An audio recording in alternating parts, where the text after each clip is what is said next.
You'd be surprised on how many people wait until something breaks before they fix it. And at that point, it's already cost them twice that what it would have cost if they would have fixed it right the first time.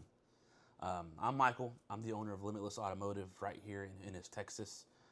We are a full-service automotive shop, and this is one of many videos that we are going to be producing and going over with you guys a lot of knowledge, car knowledge, maintenance knowledge, and how to keep your ride smooth and on the road with no problems. Today, I'm going to be talking about waiting too long on maintenance and how it ends up being one of the most expensive decisions most people make, and how little prevention saves you a lot of stress.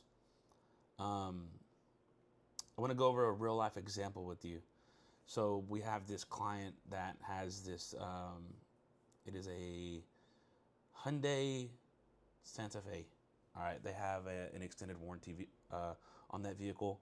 They brought it to us before, and it had a crank but no start issue, which means the car's cranking. It has that cranking sound, like the engine's turning and turning, and all the belts and pulleys on the front of the engine are turning as well, but the engine's just not turning on. It's not firing up.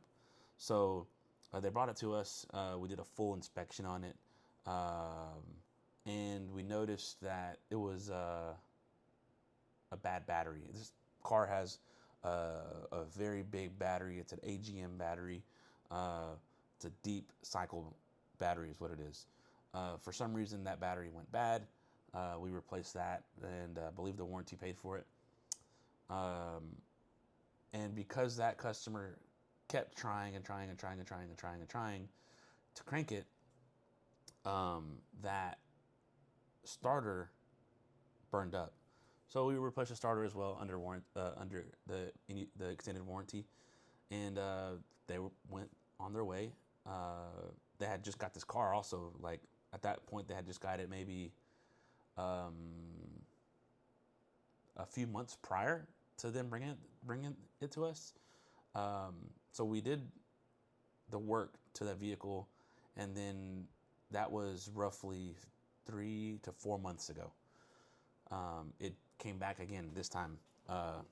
This time it came back, same thing. That deep cycle battery was bad. It was testing bad. Our tester showed that it had a bad cell. It had it's supposed to have like 1,000 cranking amps, roughly, which that's what it takes. That's how much amperage it takes to crank that car from the battery. That's what the starter motor requires from that battery to crank the car. This battery tested with like close to 200 cranking amps, which is very low. It was very discharged. We went ahead and hooked our battery charger up to it. We let it charge for about 2 to 3 hours, and it did not hold the charge. The cranking amps remained around 200 cranking amps, which verified that it's a bad battery. Because that battery had warranty through us, we went ahead and replaced it for free. And when we went to crank it again, let me rewind.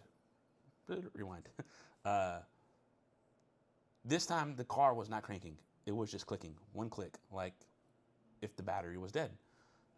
So that's why we did those steps. We did our diagnostics, which we tested the battery. We tested the cranking system, which to test the cranking system, you have to have a good battery. So we put a new battery on it. And when we went to crank it again, click again, one solid click, which in my experience and a lot of mechanics and shop owners and people that are familiar with cars, and that one solid click can be scary. That tells us that the engine is potentially locked up. So the next step was to get a long half-inch ratchet with about a 24 millimeter socket, stick it down in there onto the crankshaft bolt, and try to manually rotate that crankshaft. If the crankshaft rotates, great, the engine is not locked up. If it rotates maybe half of a turn and then it stops, we have a problem. It could be a valve that is bent.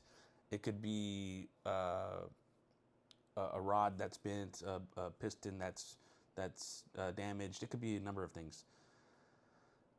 This instance, it turned maybe 1/4 turn, and then it stopped. So that told us that we have a locked up engine. And from this point, the next step was to try to look into see why it locked up. The next step was to pull the dipstick, the oil dipstick. We pulled the oil dipstick, and it was normally, I'm going to pretend this is the oil dipstick right here. Normally, you have about that much room on the dipstick that will show, how much oil. Let's say this is the fill line right here. The tip of this charger is the fill line. It was way overfilled. It was about right here where my finger is. So it had, I'm going to say half a gallon, maybe a full gallon of oil in this engine.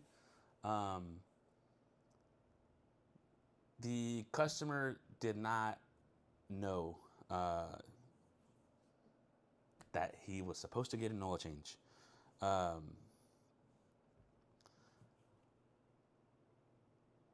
Because this had an extended warranty, we presented it to the extended warranty company, and they were going to cover the cost of the engine. But they needed to show the records that he had gotten an oil change. So we contacted the customer and we let him know, hey, good news, the warranty company is going to cover this engine. They just need you to provide your receipt for your oil change, your most recent oil change. And he said that he went and got an oil change at some random place. He pulled over at this oil change spot, dropped the car off, picked it up later after it was done, and that's it. But after investigating a little further, I don't think he got the oil changed because he had a lot of questions on, well, what happens if we didn't change the oil? And our advisor did his job correctly and said that he suggested or asked if that customer had just been topping off the engine oil, and sure enough, he did. I forgot to mention as well that whenever we pulled that dipstick and it was overfilled, that oil was metallic. It's supposed to be, brown. It was metallic, meaning that there was metal shavings all throughout the engine oil, indicating that metal was grinding inside of the engine, which caused that oil, that engine to lock up. So that real life scenario,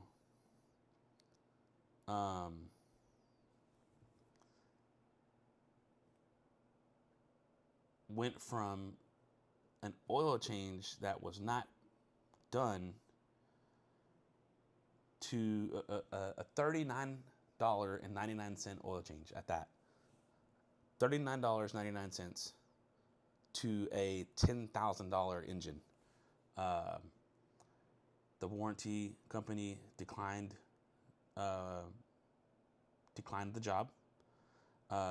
This car also, because it was a Hyundai Santa Fe, I guess the manufacturer had a warranty extension for that engine. I guess there's some kind of a problem, but they require you to show proof of maintenance, and he was not able to provide proof of maintenance. It was not showing on the Carfax, and because of that, the warranty extension from the manufacturer did not warranty that engine. So now this customer has this car that he just bought 6 months ago, 8 months ago,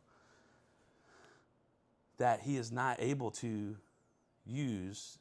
He owes thousands of dollars on it, and he has this $10,000 engine that he needs for his car.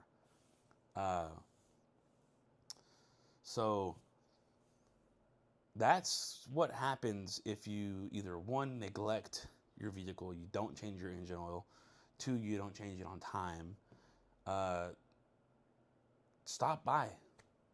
A $39.99 oil change is, you cannot beat that. We offer a $39 oil change. Um, I can't stress that enough. That maintenance is key to keeping your vehicle alive for a long time. Um,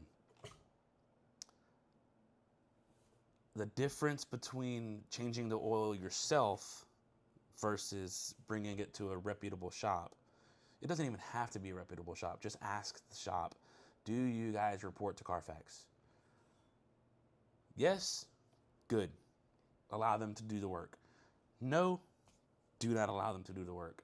Why? Because instances like this, the guy had an extended warranty, but if he did not have that extended warranty, Hyundai themselves had a manufacturer extension on that engine because of some internal issues that they had already had.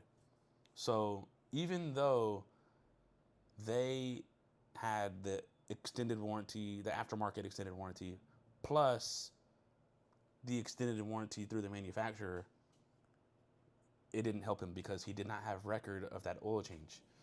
So that's the difference between a shade tree mechanic doing your oil change, a mobile oil change company, and if they are a reputable mobile change oil company, make sure that they report to Carfax. And if they don't, keep that receipt, scan it, put it in your email, keep record of it, because your car is an investment and you want to protect that. Um, uh, that's the difference between shade tree, doing it yourself, mom and pop oil change company that does it out of their vehicle, or bringing it to us. That's the difference. Everything we do has a warranty. Um, Maintenance is just like going to the doctor every year and getting a checkup and getting shots for yourself or for your kids. It is it's imperative for your vehicle's health.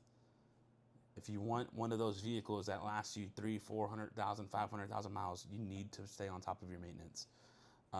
That's how important it is. Uh, the same with oil changes. The same with all the other services. You need to do those as well, because to give you an example, the new Chevrolets, those transmissions are horrible. You have to service them every 30,000 miles. If you don't, you start having transmission problems. We've replaced transmissions on them with close to 35,000 miles. We've replaced them up to 80,000 miles. They are not junk. It's just you have to service them. If you don't service them, it's going to go out. That's the same thing with the oil change. If you don't do your oil change, your motor's going to go out. If you don't do your transmission service, your transmission's going to go out. If you don't do your rear differential service, your rear differential is going to go out. And all of these things to fix, if you don't do the services, are very expensive. An engine could be $5,000 to $10,000, depending on what kind of vehicle you have. If you have an Audi or Mercedes, good luck. You're spending 15, 20 grand. If your transmission, you're looking at, with a solid warranty, you're looking at $4,000 to $7,000, depending on what kind of vehicle you have. For the rear end, you're looking at $2,000 to $3,000, depending on what type of vehicle you have. That's all stuff that needs regular maintenance. Engine air filter. If you don't change that, I wish I had it here, but we had one the other day. It looked like it was raining outside and somebody got a shovel and dug a hole, and with the mud, they made a mud pie and then got the air filter and got a shovel and put that mud pie onto the air filter and smudged it in there really, really, really good. That's what it looked like. Fortunately, the guy said, "Hey, get it done," and we got it done for him. It was like $40.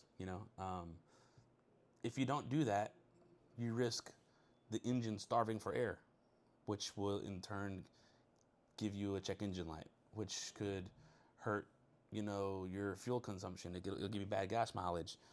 You'll get O2 sensor codes. Now you have someone that's a shade tree mechanic that plugs up to your car and says, "Oh, you have O2 sensor codes. You need O2 sensors." That's not how it works. You have to properly diagnose these issues. If you're around Ennis, Waxahachie, Corsicana, Palmer, Ferris, Italy, Bristol area, we are based in Ennis.